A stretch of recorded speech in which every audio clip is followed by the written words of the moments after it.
Hello class. Today I will be talking about the video assignment assigned to us by the professor. There will be 4 prompts I will be talking to you about today in our video assignment. The first prompt I will be talking about would include why the first step in the decision-making model would be the most important step out of the 5. The second prompt I will be talking to you about would be the type of situations where satisfying would be more appropriate, and 3 examples of a workplace where it's not appropriate.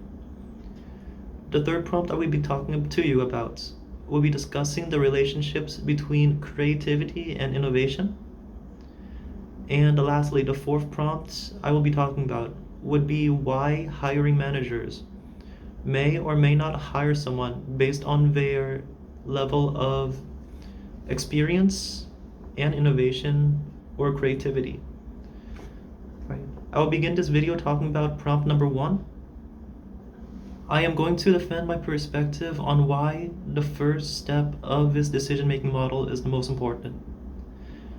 The first reason why is because it sets a baseline for all other steps that comes before it and after it. Understanding the first step will have the organization be able to create clear objectives, and with objectives in mind, they have to be evidence-based.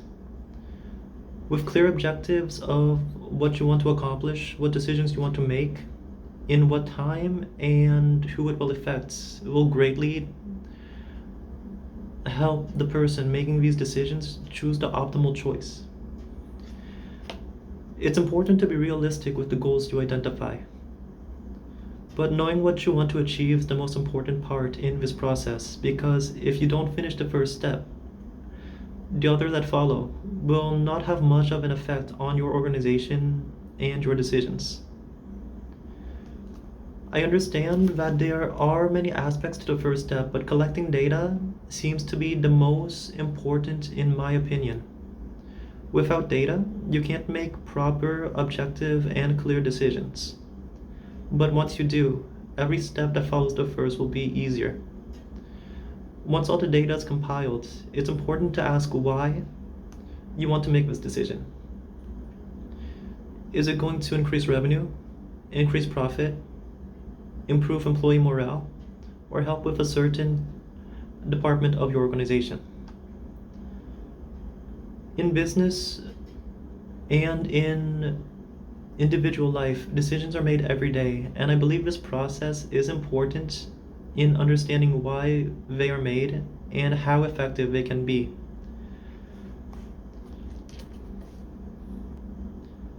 After the problem or decision is defined, the next step would be to generate and evaluate alternative solutions.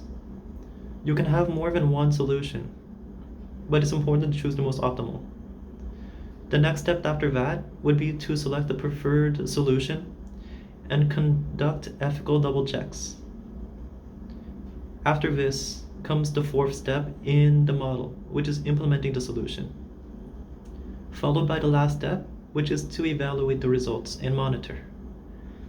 It's good to have a benchmarking method after this, and it's important to repeat if necessary to improve processes going onwards.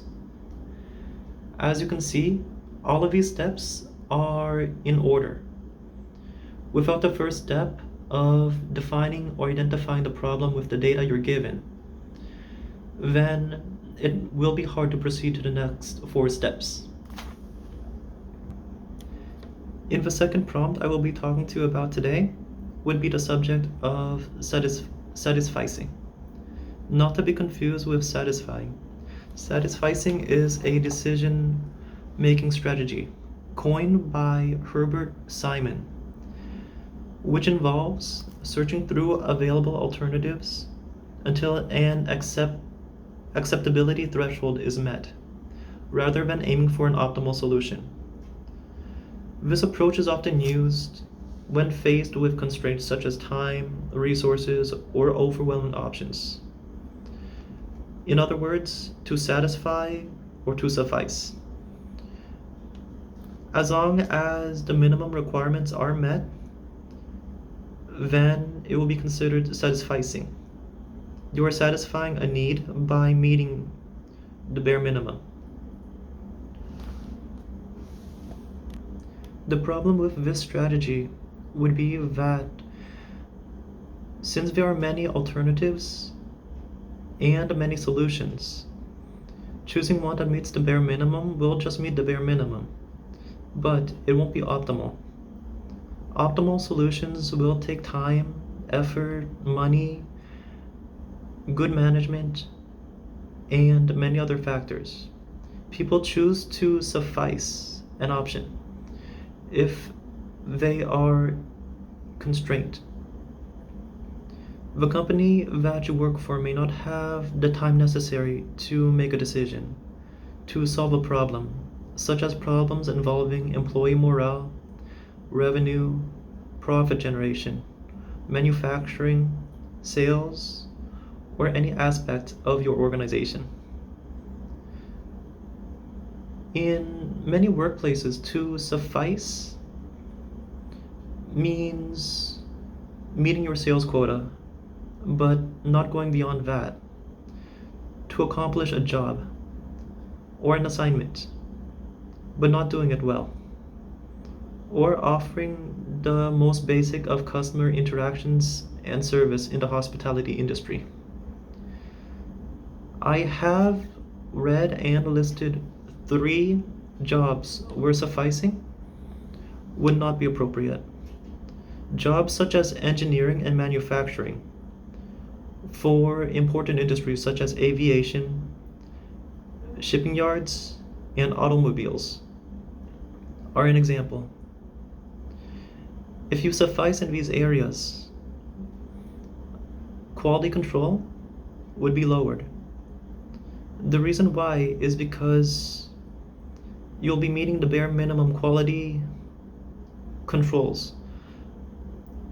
The specific car parts or engines, tires, and electronics used in making these machines would be of lower quality, meaning that they'll pass inspection to be put on the market but won't last long and will risk customer lives. As you can see, there are many caveats when it comes to the decision strategy of sufficing. Another industry where this is inappropriate would be in the medical industry. A subcategory would be pharmacology or pharmacy. Some medicines that meet the bare minimum requirement may not treat the illnesses they intend to. This can include fake medicines, such as those used to treat diabetes, cancer, lung disease, and other sorts of diseases. If you want a good quality medicine, you would like a medicine to work at its optimum level, not just satisfying the bare minimums where they just cure the symptoms, but not the disease itself. One more example would be in the hospitality industry. I assume that all of you have seen this before.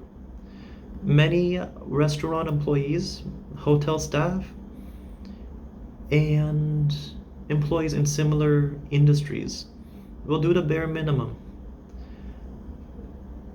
Now, this can be due because of low employee morale, bad management, or low wage.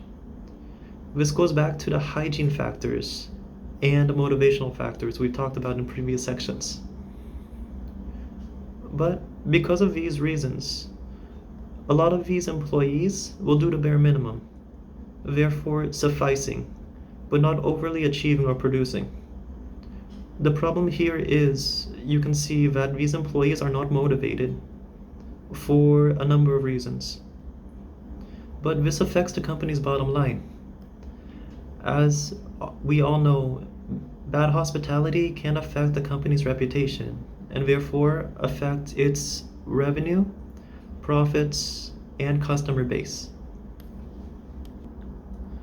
In the third prompt, I will talk about innovation and creativities, their differences, their similarities, and why I would hire an employee who shows great creative potential compared to an employee who comes from a company with a proven record of being creative. Now, to start, the difference between creativity and innovation is that creativity involves the generation of new ideas that are original, while innovation is working on these ideas and processes and implementing them to create value. Now, when I go back to the prompts, I was asked to choose circumstances where I would choose a candidate who exhibits creative potential but lacked practical creativity experience over a candidate who had worked in an environment where opportunities to develop practical creativity skills were extensive but who exhibited less creative potential.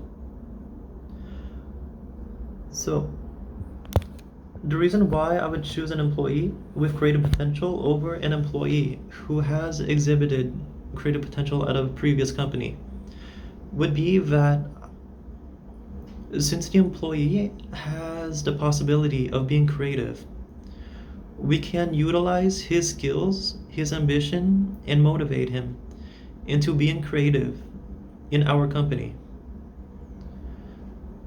Being creative will help the employee understand our models and processes set in place that our company has.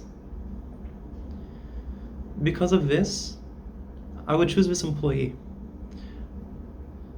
An employee who has shown a track record of creative potential at their former workplaces would bring in new ideas. But at the same time, because they have all this experience, their mindset will be hard to change. I believe that in a company, you should have an employee who supports you and utilize their creativity to help you in your endeavors.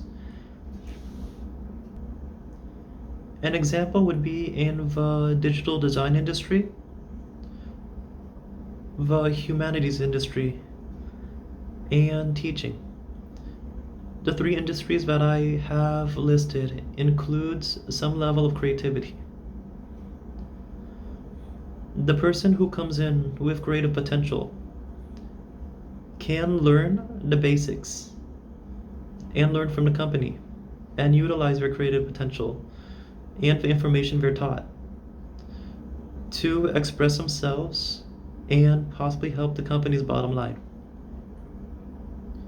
The fourth and last prompt I will be talking to you about would be how innovation is not possible without creativity. I believe that innovation stems from creativity. The person who has an original idea, such as an idea for a new product design, a new service, or a new process, would be the ones delivering the creativity. Innovation, even coming from someone who isn't creative, or someone who is, would work upon the previous person's creativity to revolutionize their processes, their products, or their manufacturing. An example of this would be how French, Italian, and German designers would design clothing, dinnerware, or accessories. There has to be a level of creativity that goes into the production of these items. The innovation comes from factories that mass produce these items, such as the ones in China. The ones who mass produce these items are the innovators, because with the original idea from the European designers, the Chinese factories can make their own products using the information they have and the previous creativity given to them by the designers to create more affordable alternatives based on the previous person's creative designs and ideas.